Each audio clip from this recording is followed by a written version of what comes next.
possibility that Carlos MOTTA's work opens up and still opens for me only unleashes a fountain of questions about what it means to work on multiple platforms in this current Wild West moment where every aspect of communication is going through a transitional phase to relate to the grand so-called equalizing nature of the internet platform. And let's not forget to mention the other crucial element of social practice that runs through his work with consistent nuance and unexpectedness. What I think is crucial to Carlos MOTTA's work is the foundation of activism and commitment to dissecting queer experience and histories from a global perspective to challenge notion and digress and question what we think we understand about empowerment. A quote from an interview he did with Tom Donovan for Art 21 speaks to this intention behind this balance that he negotiates. I don't mean to relativize or to dichotomize these categories, but to insist that a plural frame of mind produces a positive, inclusive, and liberatory rhetoric that resists the dominant and reductive forces of the art market and art history, which have, through the forces of authoritarianism, paternalism, and capitalism, have staked their claims over art. It's an honor to have a chance to welcome and discuss all these subjects with Carlos MOTTA, who has presented internationally in venues such as the Tate Modern, the New Museum, the Guggenheim, MoMA PS1, and the ICA in Philadelphia. Please help me in welcoming Carlos MOTTA. I'm happy to be back at Pratt. I taught a class here invited by Anne a couple semesters ago, and it was a real treat to be around. So I actually wanted to take the opportunity to speak about my work, but from a different perspective, not necessarily do an artist presentation in the more traditional sense, but to use the opportunity of having developed some projects to talk about the moments in which what you think you're doing maybe collapses and some things don't work, fail, or there are challenges that you face in relationship to the work that you have produced. Specifically when you think that you are in some ways going against what you think is a dominant frame of mind, or you're working with a community of people, or you think that you know what you're doing, but essentially you realize that you don't until things are done. And first I want to start by apologizing about the typo. This was a PowerPoint in Spanish that got mistranslated as it. So that's supposed to say decolonizing knowledge. So having said that, I'll just go straight to the presentation. Just to keep, I don't want to speak for too long because I want to have the opportunity to have a dialogue with Kat, who has prepared some questions and some things that you want to talk about. So maybe I'm going to skip showing some of the videos that I wanted to show. But I will refer you back to my website or Vimeo channel if you want to have a more specific understanding of the things that I'm talking about. I'm going to split this possibly in like 3 10-minute sections where I will present the problems or the challenges that I'm talking about in the framework of the work. So the first one is this idea of decolonizing knowledge. I started a project 2 years ago after I found, many years ago, a series of homoerotic sculptures made by indigenous cultures in different countries in the Americas. And I was really interested in seeing, these representations of homoerotic encounters that depicted, for instance, a really hot threesome and like orgies and things like that. And I was always curious about the way that some of these things would have been conceptualized, historicized, talked about from the perspective of anthropology and archaeology and things like that. And so I started this research, and I just found that the social sciences, the dominant social sciences and the institutional forces that are dealing with pre-Hispanic material were often neglecting any conversations that dealt with actual issues regarding sexuality, let alone same-sex sexualities. So I started to understand that some narratives had been constructed around the existence of these objects that reduced them specifically to things that were easily digestible by a kind of heteronormative mindset. But since I am not really a social scientist, I thought that it would be interesting to kind of go behind the scenes and try to find conceptually what were the processes that took place from the perspective of the conquest and the years of the colonial years, to understand how these ideas about the body that we have carried on into modernity and nowadays were constructed. So I started this project, which has become a 3-year project called Nefandus. Nefandus is a Latin word that was very much used in pre-colonial times in Europe, Latin countries, Spain and Portugal. It's a Latin word that means something that is so morally unspeakable that it cannot be talked about, something that is so out of the boundaries of what is acceptable morally that has to remain unspoken. And then those things are, for instance, sodomy, zoophilia, masturbation, oftentimes things that have to do with sexuality of the body. So having found this category, which I found rather fascinating, I approached these objects again from that perspective. How were they read from this perspective of the sodomite mind, or the zoophilic, the rejection of the zoophilic, or the moral attitudes regarding masturbation, or any of the things that didn't comply with the heteronormative logic of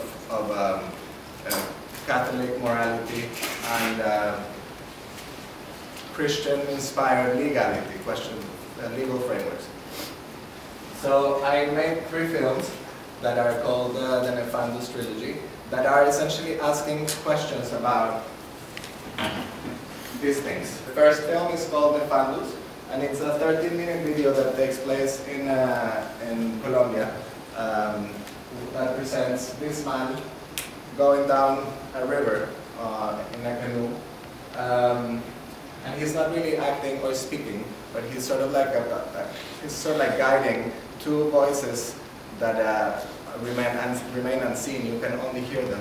An indigenous man and a Spanish-speaking man that are having a conversation about how that landscape is complicit or has been witnessed or has been the site of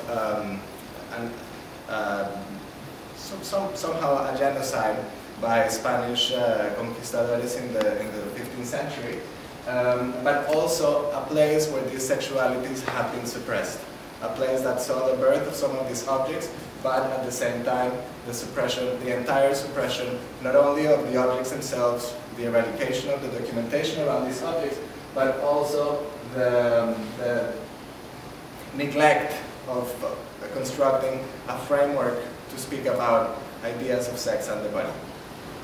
What video is proposing is this idea that sexuality is not something that is, it's not a natural given. Our ideas about the body, desire, pleasure, and so on are not things that are and that should remain unchallenged, but are things that were methodically constructed in the process of the conquest.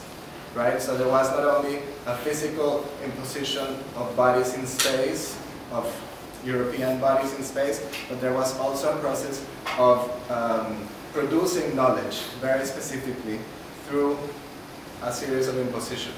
So what is known as epistemology, or the field of knowledge, was constructed through this process, these violent processes, which included finding a way to think about the bodies that were already there from the perspective of Christianity, morality, and legality in the Portuguese and Spanish sense in this case.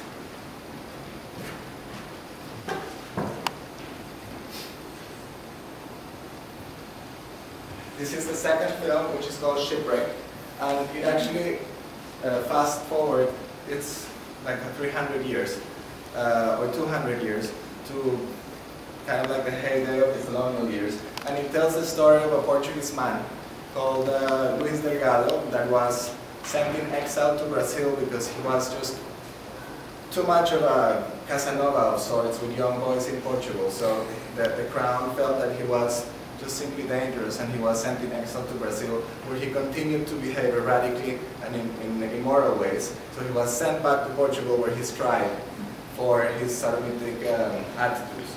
And ultimately he's spared his life because they were not able to determine that he was 100% sodomitic.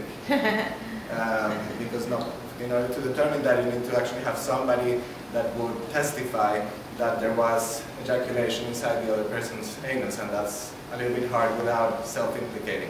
But anyway, not to get too much into the details of that story, he is sent in exile to Angola, where we don't ever hear from him again because there isn't any more legal documentation. The documents cease to exist.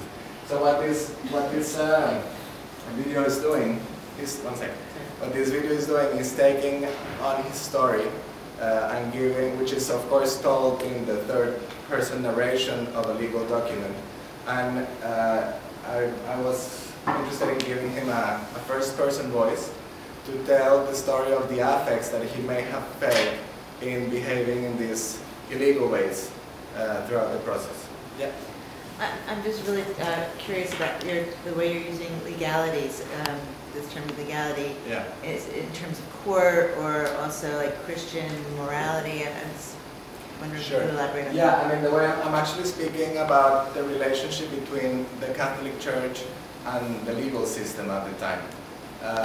There was the use of the word sin and crime was almost interchangeable. Something that was a sin was always, also a crime, and the other way around. That has changed to some extent, although not that much. Although some people have claimed that the law has been completely desecularized, I think there are still remnants of these moral attitudes when it comes to condemning legal cases. Yeah. If he was such a criminal, why did someone erect a statue in his honor? Say that again? Why did somebody erect a statue in his honor? Well, actually, this is not him. This is just a monument. It's still from the video. This is a monument in Lisbon. And the third video is called The Defeated, and it is actually perhaps the most problematic to some people in the sense that it takes on a story that I found in the footnotes of a book, something that is definitely not validated by any historical methodologies at all, but that was really interesting to me as I found it, which is the story of a Spanish conquistador that is going up a mountain and encountering a number of strange, kind of like visceral sounds that bring him to this ceremonial place where he finds a group of 50 men in a chain, in a kind of circle, penetrating each other. So there's a kind of sodomitic chain of 50 men going around a circle. And he becomes so, this is like so outside of anything that he can conceive of as acceptable that he decides to burn them alive and throws the dogs to eat their bodies as well. Which I found was an atrocious story. So this video tells that story. Which is hopefully just a gossip, although I thought that it is. But just some images of the projection. And then there are this series of objects and drawings that represent some of the things that I've just mentioned. So that's just the project. Now I'm going to speak about the problem that I faced when I encountered this work, which I think is the part that I think can be more useful to you in this forum, rather than just to think about what I have produced. So when I start showing this work, or maybe before I start showing it, when I start thinking about this work, I start thinking about what it means to decolonize the body, right? To think about the processes that have been imposed on these bodies, on my body, on all of our bodies, to make us think about the ways that we should think of our bodies, see our bodies, perceive our bodies, behave with our bodies, and what kind of behaviors are acceptable, which ones are not, and so on.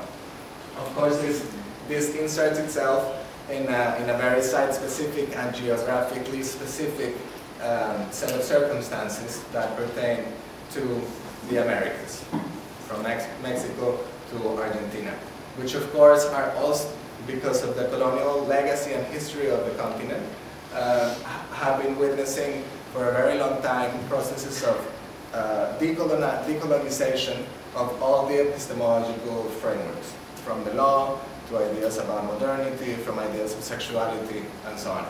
So here I am trying to make a work that addresses these things, and I start finding a series of very interesting challenges that pertain to essentially everything.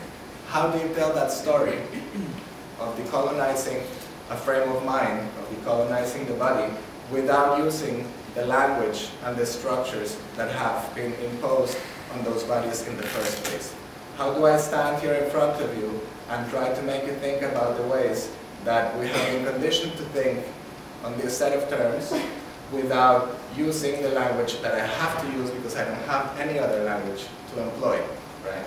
So how do I present these objects, for instance, in the Andean region, which is actually a specific situation, where I am facing an audience of decolonial thinkers that include indigenous academics and others, and try to employ a different set of terms, or at least motivate a set of ideas around thinking beyond those categories that we use and that we employ to speak about the things that I want to be critical of.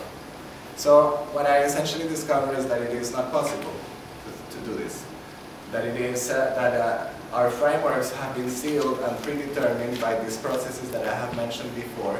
And the way that I can think about my body, of course, allows me to be critical of these processes, but it will never allow me to transcend that specific language. And that does not only pertain to the question of speaking about something in the way that I am doing it now. It pertains to the question about constructing a narrative in the filmic sense. How do you deal with narration in a film? How do you deal with the aesthetics of video editing?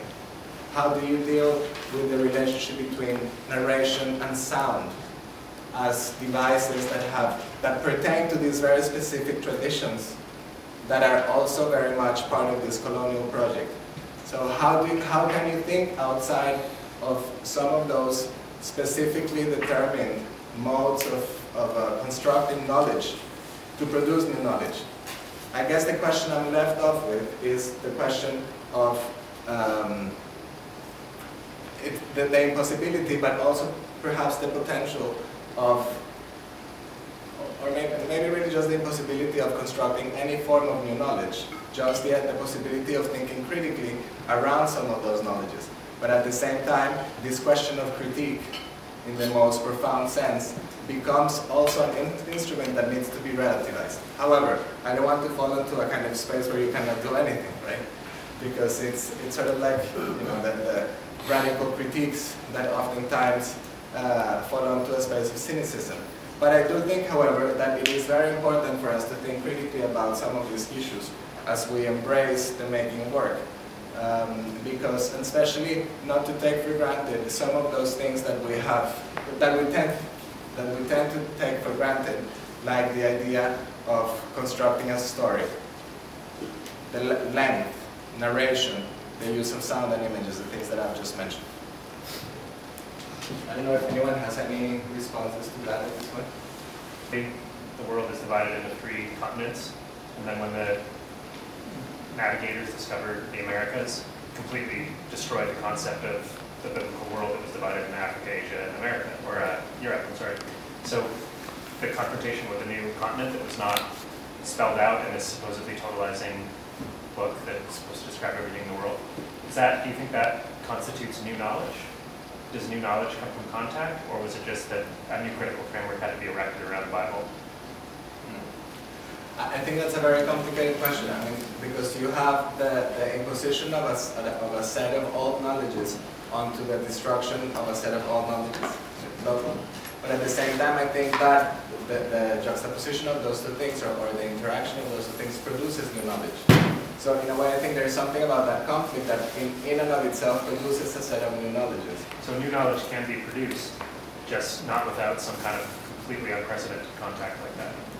Yeah, I mean, I think that the question of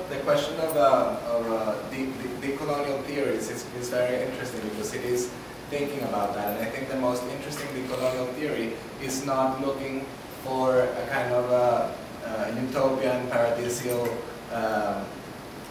moment of the beginning where everything was, right? Because that is simply not there, that perhaps actually never existed.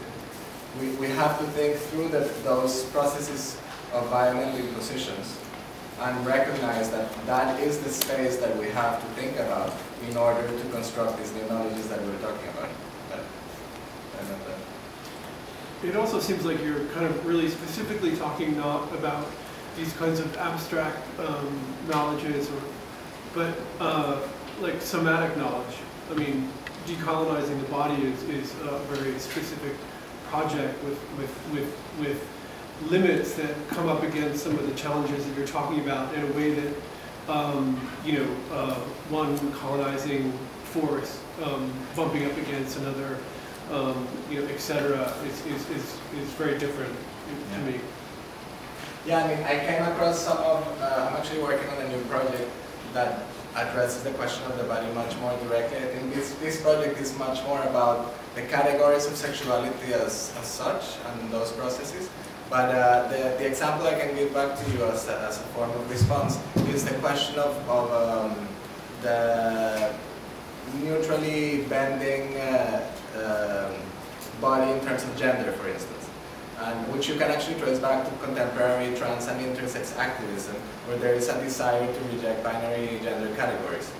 If you think of it, for instance, back in the 1600s, for instance, her body, what was understood as a hermaphroditic body, a body that resisted being defined by conventional gender, normative and conventional gender terms, was one that was kind of set aside and studied within what is the West. But in other cultures, those very same bodies were occupied a very specific high place within societies. They did not represent an aberration, they actually represented a gift. So I think those shifts of perception, I think, maybe exemplify that. Historically, we have to think about how, cultural and geographic specific ways of thinking about some of these questions determine the way that we have learned to interiorize them as a society and express them as a society.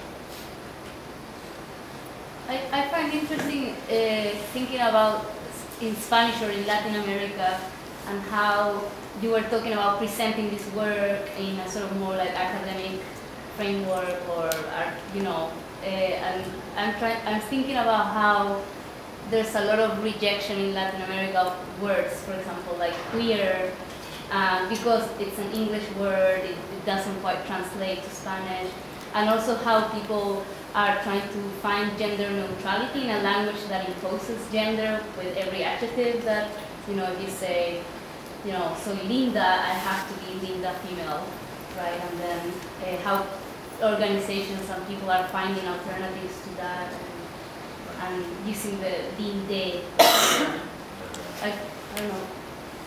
Yeah, in fact, I mean, some of the questions that I started to develop around this work came out of attending a queer conference in Quito, in Ecuador, that was called Queering Paradigms in English.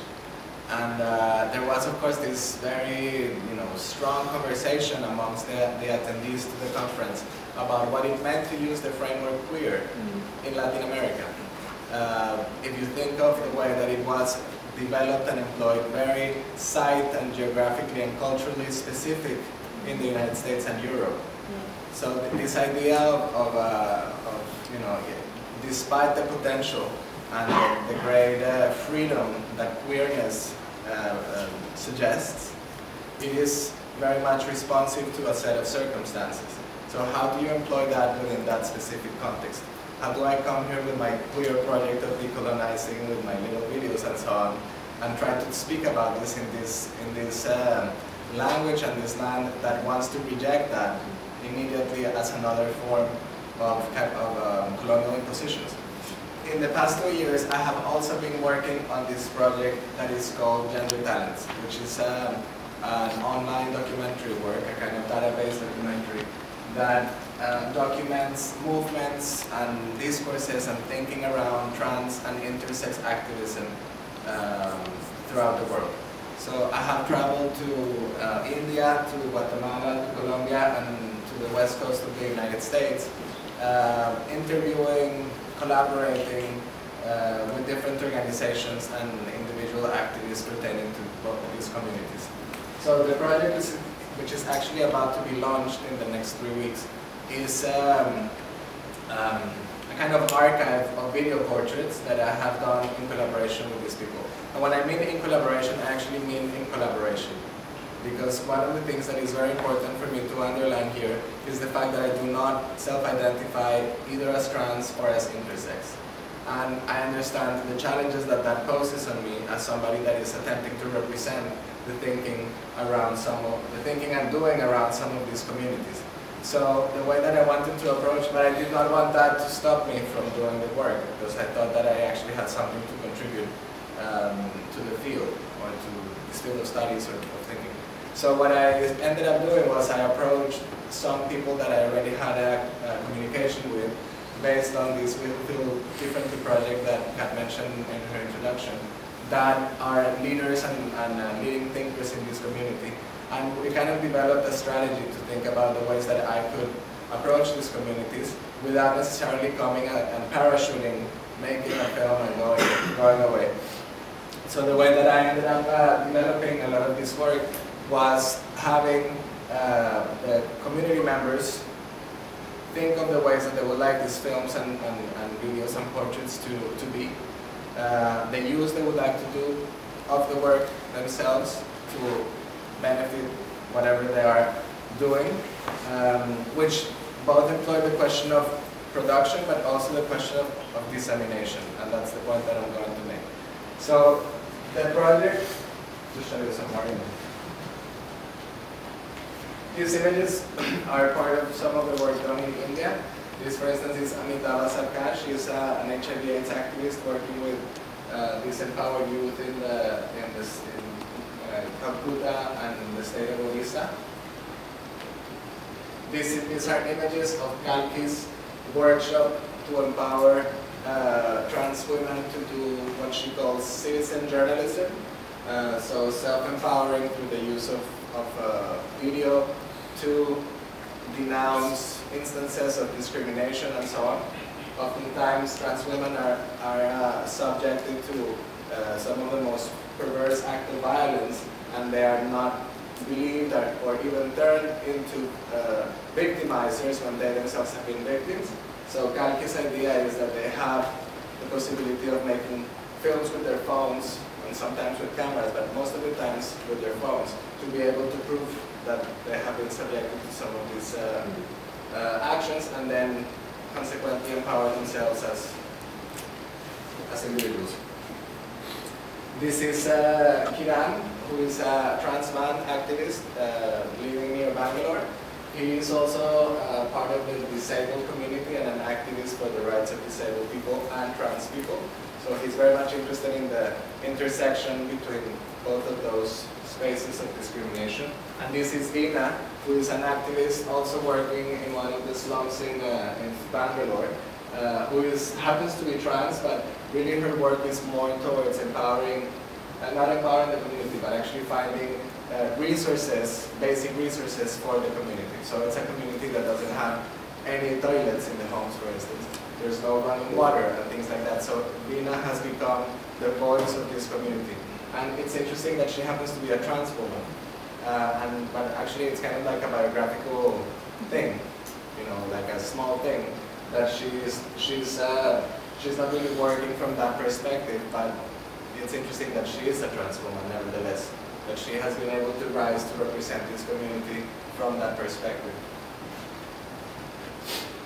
These are images of some of the work that I did in Guatemala and in Colombia, which is mostly around communities of sex workers, mostly working on the street in the most adverse circumstances possible,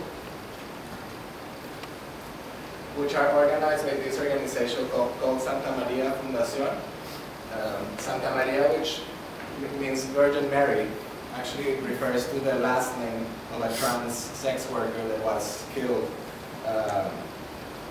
by medical neglect after not being taken care of at a hospital, whose name was Santa Maria. So it's a kind of double entendre in the sense it speaks to the Virgin Mary heroically, but it also speaks to a very specific person whose last name was Santamaria.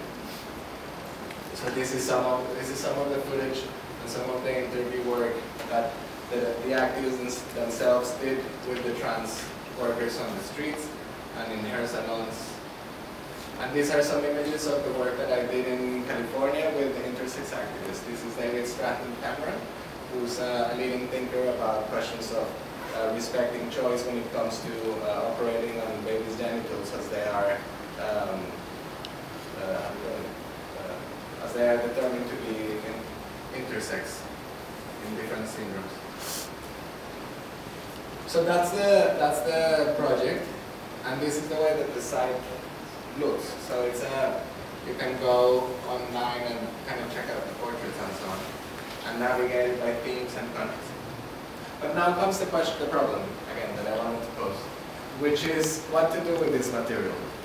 So here I am with my intentions of producing something that potentially could be good for them, feeling good about the way that the process has developed and so on. But now I have this thing in my hands and I need to show it.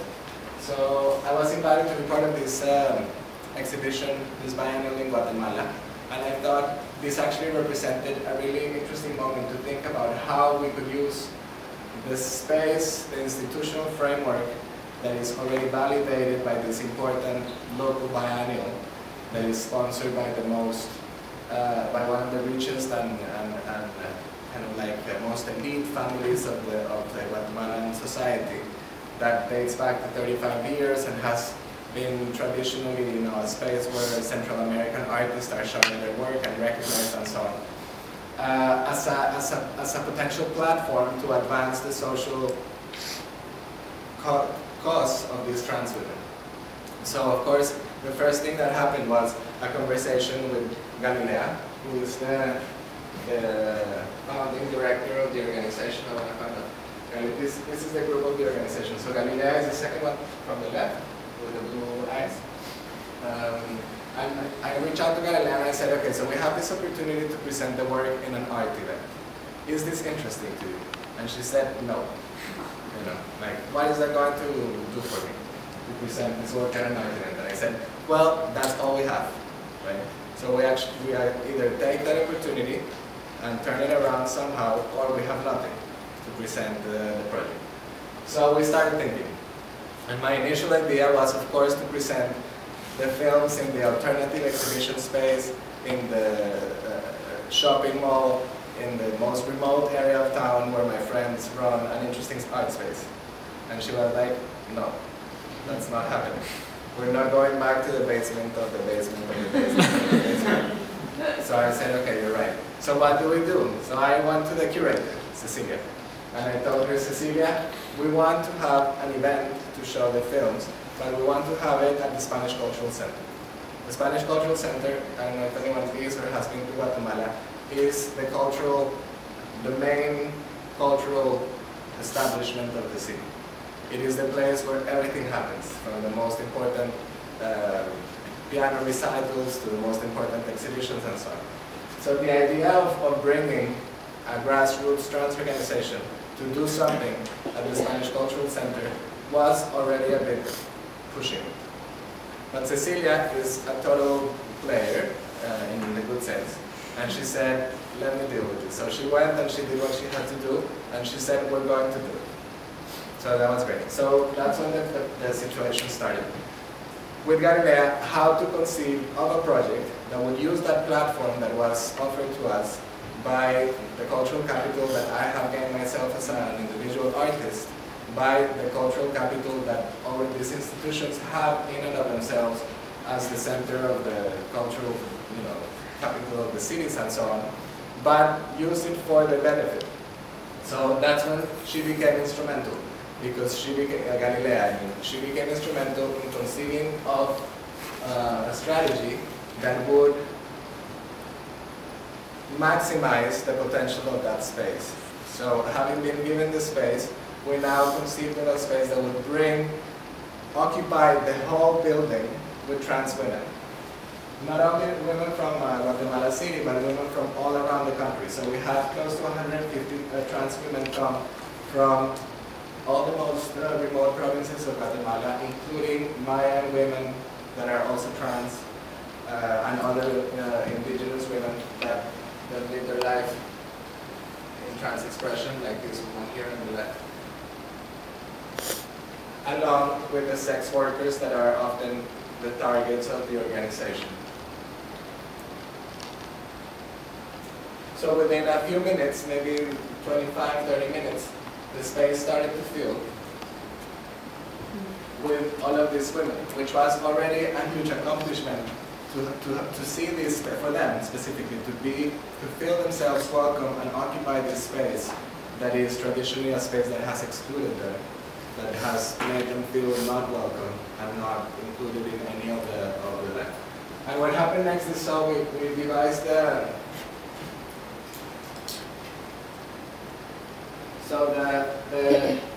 event invited members of organizations, non-for-profits, etc., that could potentially do something for them. So they managed to invite people from UNAIDS, people from the Pratt Red Cross, the representative of indigenous minorities of Guatemalan government, the representative, I don't know, there were like 6 officials that were there speaking to them on these terms, and ultimately they managed to raise some funds. So this all seems like a happy story. Now, it's not so happy in a sense, because this of course was temporary. This of course had no immediate transformative effect, but it did symbolically kind of puncture a hole in those structures that seem and present themselves as impenetrable and as sedimented and rigid. So in that sense, what was interesting from the artistic perspective for me was to shift the attention from the work, from the video, from the website, from the product, to that process, where the process itself, to me, became the artwork, which in this case was the bending of these structures that were offered to me because of my cultural capital as an artist, and make use of them in a way that could actually be directly producing a positive impact on their lives and their project. That's it.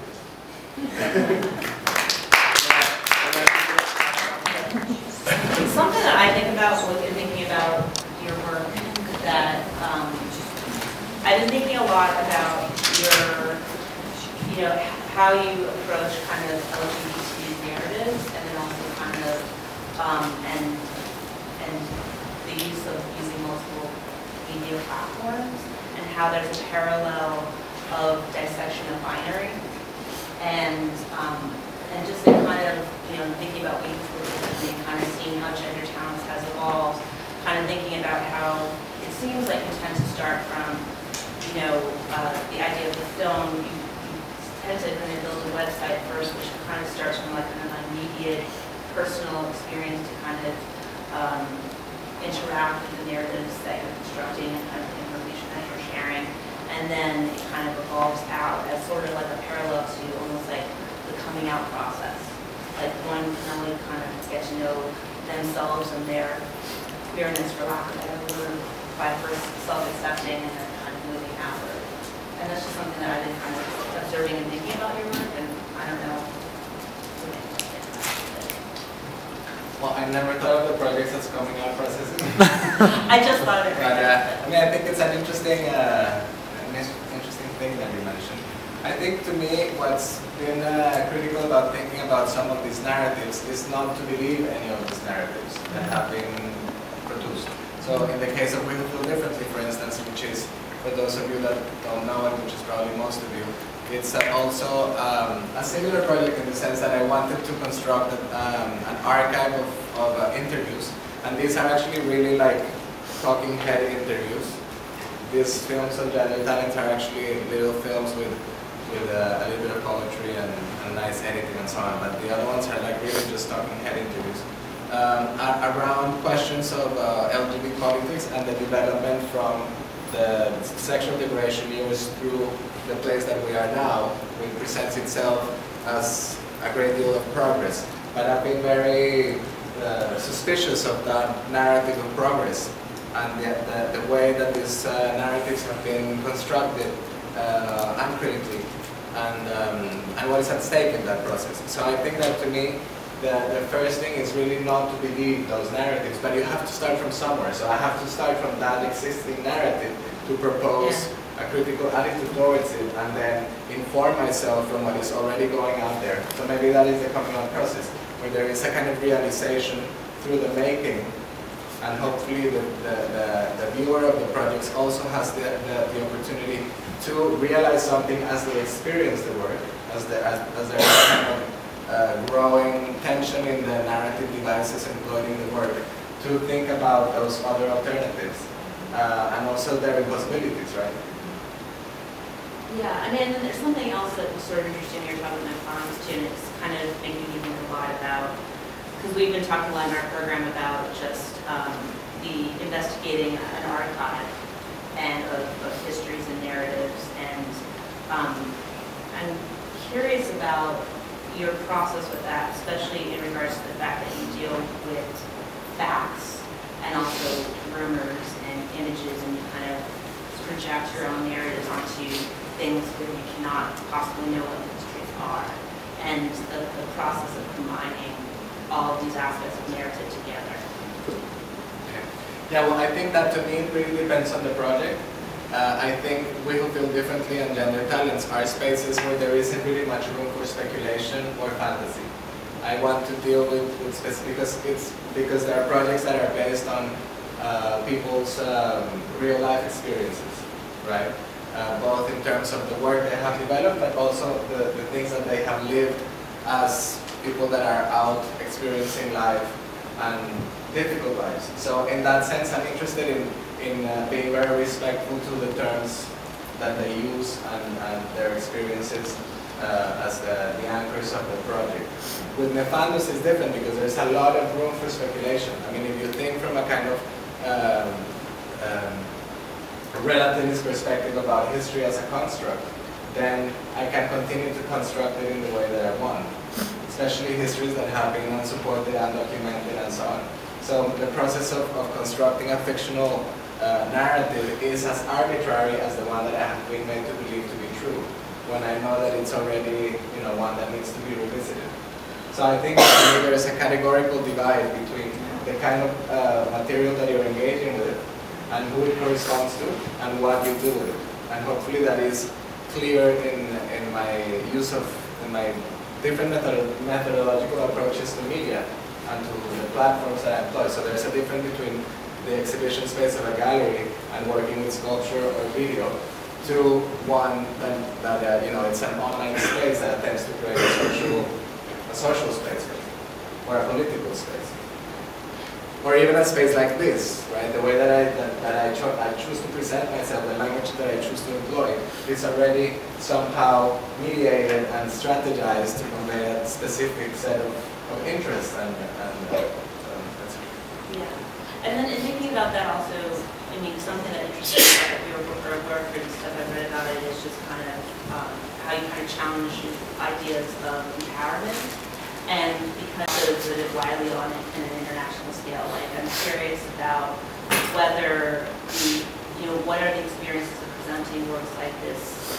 There's this notion in Western society that there's like different levels of acceptance of LGBT existence and visibility, and then kind of being reminded that there are certain aspects of this world where that level of visibility is endangered. And I wonder that even just the challenge of presenting the work, are you able to confront that?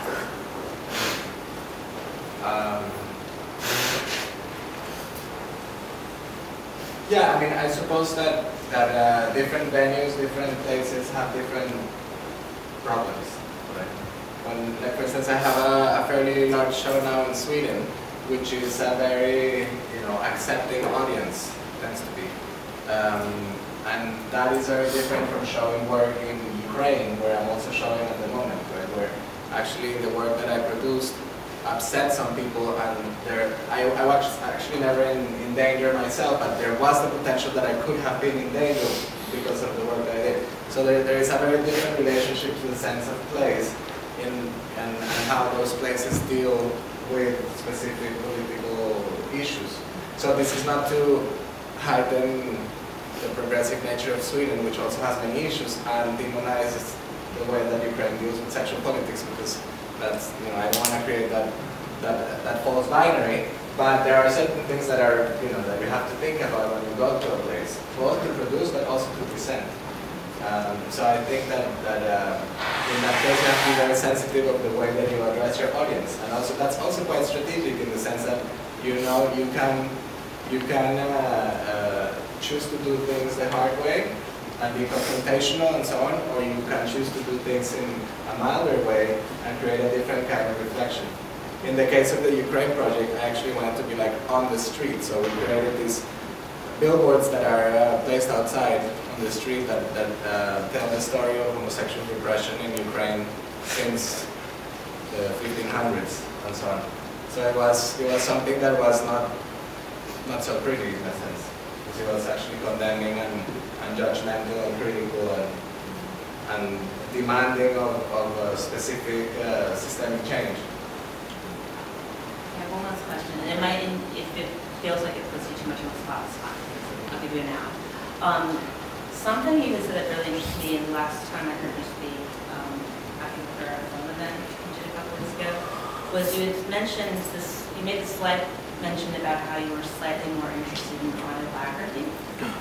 And I was very curious about that, considering that a lot of your work seems to be very much looking outward and giving a lot of space for other people's stories to be told and heard and seen.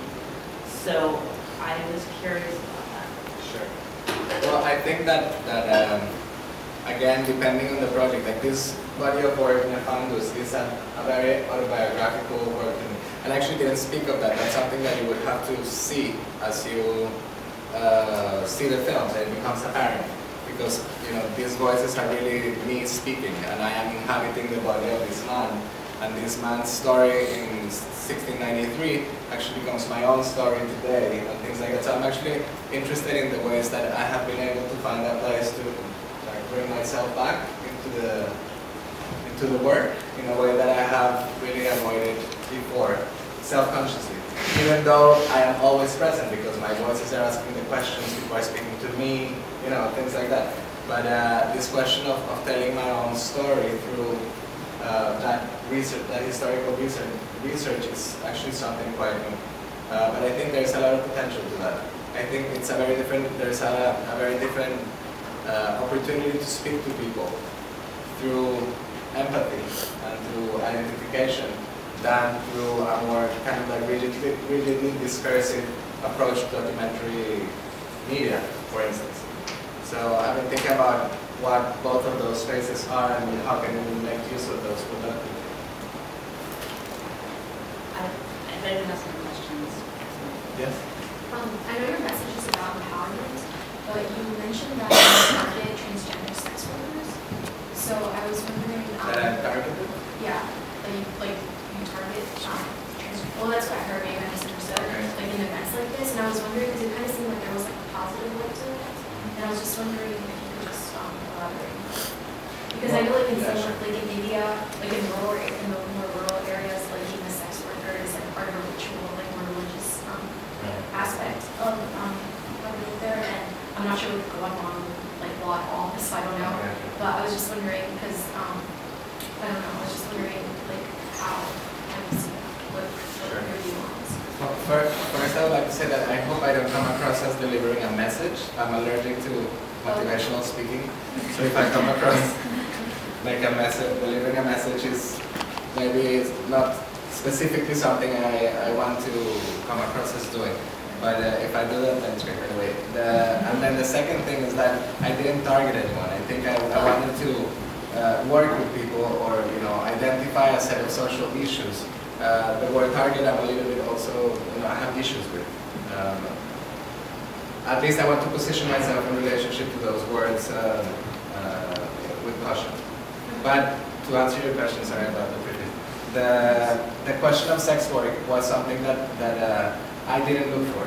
actually, as I started to approach some of these communities, it was foregrounded by the communities themselves. Oftentimes, specifically in the Latin American context, the question of sex work is actually not really an option. It's the only way of life, right?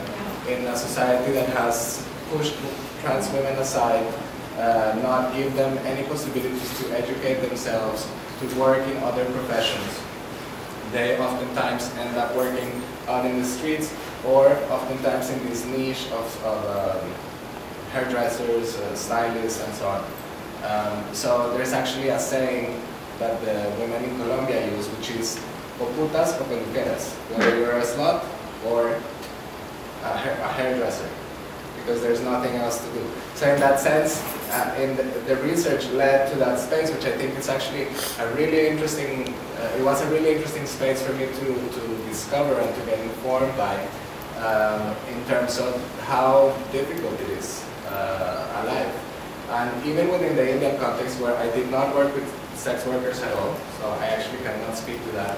I work with other activists.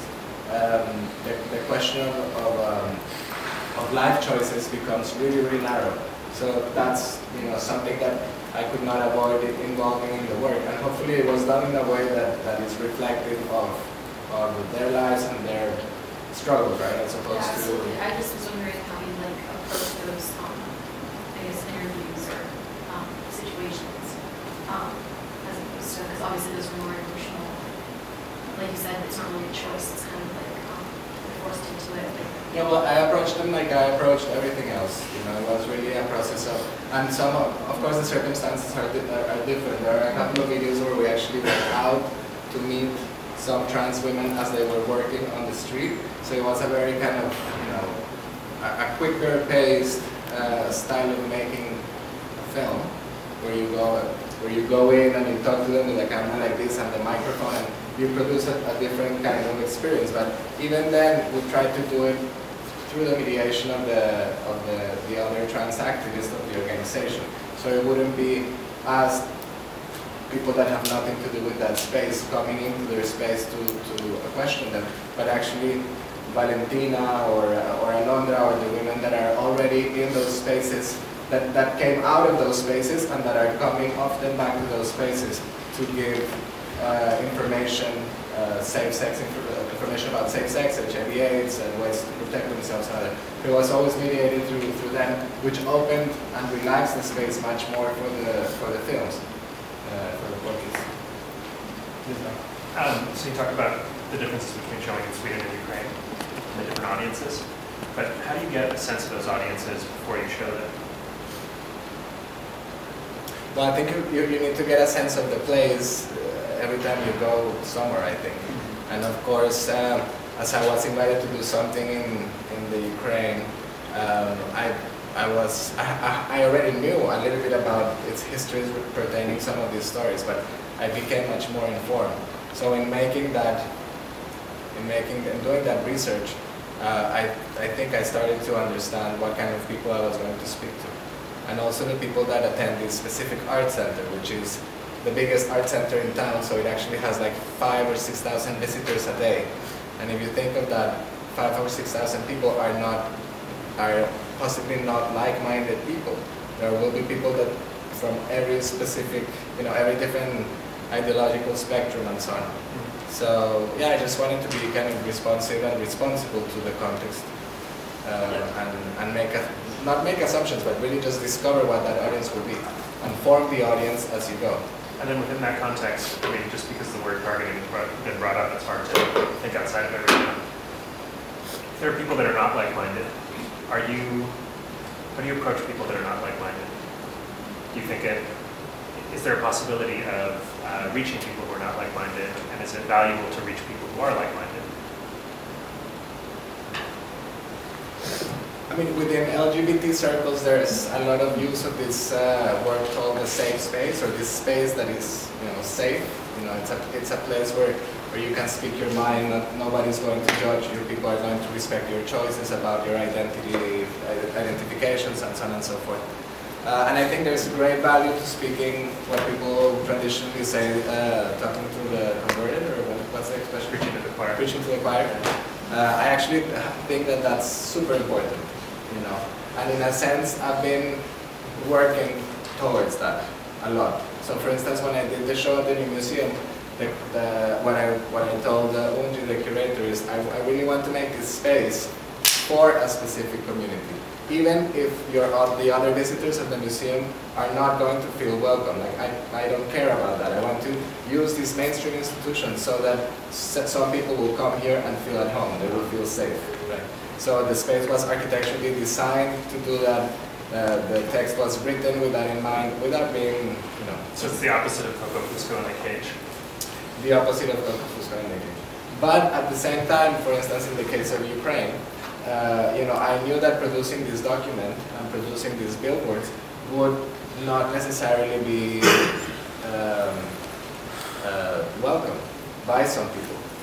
The problem is that actually, just to give more context, because to go back to the idea of manipulating institutional structures, I was part of a competition in Ukraine, an international prize. So when I made the project and he was there, and I was still a contestant or a nominee. But when the project actually went open, I won the prize.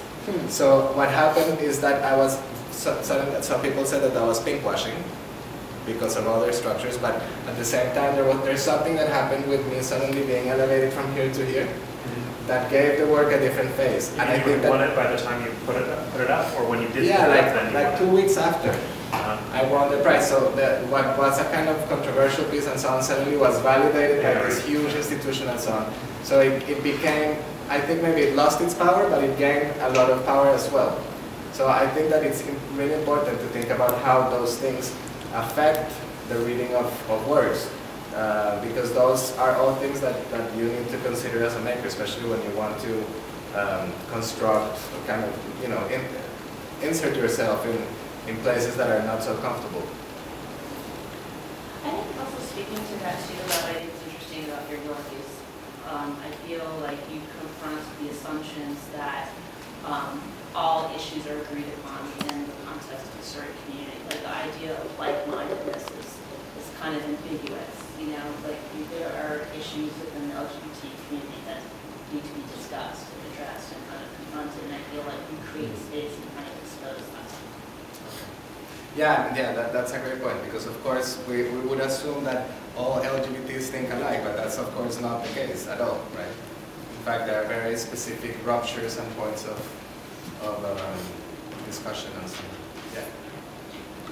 I was going to ask, like you were describing this piece that's in the projector as like puncturing of an institution, and I feel like I'm kind of wondering about what you feel is like your role as the artist and the way that you would show a piece like this. Like, would you show the website, or if you consider the true work to be puncturing an institution, how would you go about showing that piece? Yeah, I think that to step outside of the work that I have done, the recent project by Cuban artist Tania Bruguera, have you been following that at all? Has anyone? I think that Tania did a piece back in 2009 called Tatlin's Whispers, where in the framework of the Havana Biennial, she installed a podium like this and an open microphone and invited people to have 1 minute each at the microphone. In the context of Cuba, that was a pretty radical gesture, right? Allowing people to speak up and to have this kind of the space for freedom of expression in a country that has traditionally not allowed that. So now with the talks about the lifting of the embargo and what it has sparked in the media and so on, and the kind of political movement that has shifted, Tania was suspicious of both the US's, I mean I can't speak for Tania, but I perceive Tania to have been suspicious of the effects that this may have both in the bilateral relationships, but both locally and internationally. And so she decided to propose staging Tatlin's Whispers again, but not in the framework of the institutional, but in the Plaza de la Revolución in the middle of Havana. So I have not talked to Tanya because she's still there, but I am very curious to. The way that I see this work happening is that she, of course, understood that doing that would not be possible, right? She went through channels to get permissions and so on, and all the doors were closed from the Department of Culture, from that. All those people prevented that from happening. She said, she convened the crowd and she said, I'm going to do it nevertheless. So as she's going at 3 o'clock to the place, she is detained by the police. Everyone that is working with her is detained by the police and they're sent to prison. To me, the work, which was supposed to be the performance, right? The thing that never happened, the project that never took place, actually is not what matters here. To me, the work is the process that she constructed to make all of those issues visible, to make visible the fact that this question about freedom of expression and the potential democratization of the country and so on are actually not necessarily real. That they are things that need to, and she put her body on the line. Actually, she's in big legal trouble still. So I use that example too because I think it's a very clear one. To me, that is the work. If the performance had happened, that would also have been the work. But that is not necessarily what the work is. It's not exclusively what the work is. In this case, for me, it's the same. For me, the work was actually being able to maneuver the institutions in a way that they would, that they would have to give in to our needs and our desires to have these bodies occupy the space and this specific contingency. And that became the work. But there was also an exhibition. So there was also, and I can show you the image, so there was also a designed space for the projection here in that space of the shopping mall that I told you in the center of the city, in the basement. We also did it there, and it was designed like that, and there was an artwork where people went and saw it. But to me, none of them, I don't want to prioritize this presentation over that process as the work. I think they're both the work, but they have to be thought of in different terms. How is the visibility in Guatemala received? Say that again? How is the visibility in Guatemala received after the event? What visibility? Like the trans women taking the space in the filming show, like on a national Oh, I see, level, I see. like how did that Well, play out? I mean, I think that in the very short term, the trans managed to raise the funds that they needed to operate for the next 2 months. You know, they did not have a space, and we gave them this space to occupy as an office, so that actually helped a little bit in terms of them having a space to meet and so on. So I think that, you know, of course there is no great ambition with these projects because that would be disingenuous and ridiculous to think that we could actually change the visibility of trans women in Guatemala with this gesture. But I cannot speak to that. But I think that in a very immediate way, because it was strategized together with them, they managed to take one step. Because they are an organization that has nothing. They have no money, no place to work, nothing. So I think that there was a little bit more, and it was covered by the media in the cultural pages, in a context where they're often covered in the criminal pages. You know? So I think those things matter. I don't know how much and how, you know, what the long-lasting effect or efficacy of a work like that is, but in some way it does something.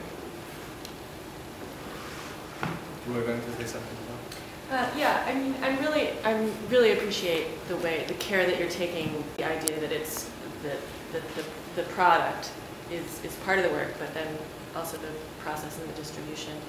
And then it's also making me curious and interested in this latest project, which seems like much more of a return to a focus on the object, both in terms of the archival sense and then also in what you're producing, the drawings and the film, more sort of narrative films, more fantasy based films. So I'm just curious about whether you have any thoughts about that, like if the return to thinking about objects and making objects, if you have a different. Yeah, I mean There is, there are many reasons for that. But one to me has to do with actually responding to the life of these objects in the real world. Objects that are often in storage spaces that will never be shown, objects that have never been cataloged properly or investigated, objects that have no proper documentation, and so on. So in actually making these objects again, I want to create this a kind of museographical space. That's why this work has taken that very formal presentation to read them in respectable ways. So for instance, in the most recent presentation I did of this work in Sweden, I created a museum space that could be at the Musée d'Orsay in Paris or something like that, in an incredibly formal setting with blue walls, the most refined lighting and so on. And I created this presentation of these 25 miniature replicas of all of those objects, which in my life, in my mind I think, but I think it's real, it's the first time that all of these homoerotic objects from the continent are brought together. Of course, they're not the real objects, and they're miniatures because I also wanted to kind of, speak about the fact that they remain invisible and so on. So, to me, returning to the objects is actually a way of giving them the space that they should have had already anyway. And then there's the real reason, which is why not? I also want to indulge myself and do things that are nice and feel that it's nice, that it's great, that it's beautiful, that I want to be able to engage with things that give me pleasure as well, in terms of, not that the other things don't, but these give me pleasure in a way that I haven't really been used to before. So I want to feel that I mean, in a way, those archival objects, the ones that haven't been shown that you've discovered, open up this potential. They're like, they do the work of a puncture in a certain way. I mean, there's a kind of luminousness. And they also came with they demanded a specific formal strategy to be shown. So I went with that. But I liked it. I like doing things that are nice, and I like feeling, well, feeling that form is back in the picture in a way that is nice, So that's also a reason to think about. Yes? This is maybe gets us into slightly banal territory, but one of the things I appreciate so much about your work is that everything is so responsive to its immediate context, and that you develop a strategy for performing the meaning of the piece by creating a way for people to interact with it that is, and also for yourself to interact with it. And it seems to me that this is very different from a kind of conventional model of an artist trying to have a brand or a signature look or Yeah, I don't think it's banal at all, actually. That is a very specific decision I made really early on. That I was really not interested in having a signature style. That was actually something that I found to be constraining rather than liberating. And of course, when you think of that in practical terms, you have to face the reality of, like, what the hell am I going to do with the market, for instance? When a lot of the market is defined by those signature styles, by something that is recognizable, that can be marketable as something that, bears your name and so on. But I figured that, what the heck, I was going to try anyway. And so I think that's something that I like living up to, is how, I actually just had a little survey show actually not a little, a big survey show in Sweden, where I had the opportunity of seeing 14 works presented in the same space for the first time. And it looks like the work of 14 different artists.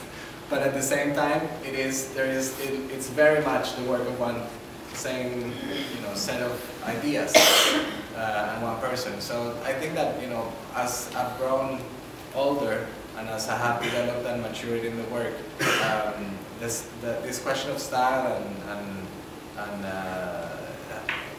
comes through in very different ways. Not specifically in the formal aspects of the work, but it's lying elsewhere. It's hiding elsewhere. Yeah. Maybe one more. Yeah. I thought it was very interesting that the people that you're collaborating with, like, you're able to identify and work together because they become empowered, like they've found their own voice and are now utilizing that to push back against the dominant paradigm. But it doesn't really speak to like very upfront about the first battle that has to take place within every individual where they're dealing with their top perception of the other and then their own feelings and having, to me that seems like the more visceral, intense fight, and that this is showing like this second battle that can only be happening after the first one has been won, and now you're able to push back against the idea that was there in the first place. But I think like Well, I mean, the individual story right. is very, Well, I cannot claim to live anyone's lives, right? And to be a part of people's coming out stories or stories of life. Like that's a space that I can only attempt to represent through the work, and a lot of the work is actually dealing with that. Because as people speak, they speak in the first person. They are telling these specific stories that have made them who they are. But I think that, so I can only inhabit that second space, in a sense, unless I'm dealing with these different, the Campus project, for instance, is one where I think I am actually dealing with my own struggles.